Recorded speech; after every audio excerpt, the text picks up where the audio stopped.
Siamo innanzitutto felicissimi di essere qui, siamo anche molto curiosi di vedere il tipo di squadra che abbiamo, cosa riusciremo a produrre e ovviamente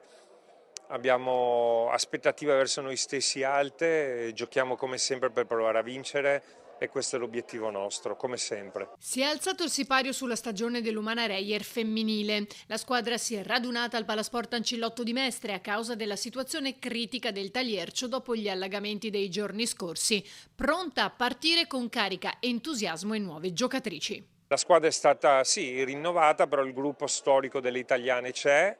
le ragazze che hanno fatto un campionato europeo meraviglioso sono presenti, alcune chiaramente ci sono degli arrivi nuovi, li vedremo, li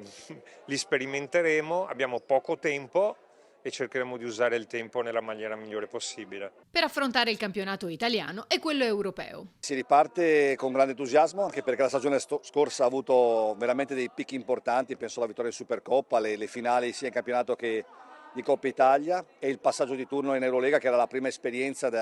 che avevamo fatto negli ultimi anni, quindi la voglia è tanta di ripartire da dove abbiamo lasciato, con la consapevolezza che in Italia potremo essere ancora una competitor importante, una squadra che punta a raggiungere il risultato. In Europa ci aspettano le qualificazioni, ma vogliamo essere protagonisti e cercare di mettere a fuoco e a mettere a regime quello che abbiamo imparato la scorsa stagione. Sarà come sempre più complicato di quello che si crede, con più squadre outsider, ci sono squadre che in casa possono essere pericolosissime, purtroppo anche quest'anno è un campionato un po' monco perché siamo a 11,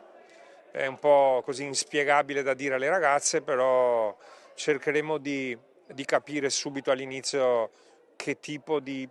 livello, di qualità, di equilibri ci saranno. Sotto la guida tecnica di coach Mazzone e del suo staff, la squadra ha già iniziato gli allenamenti.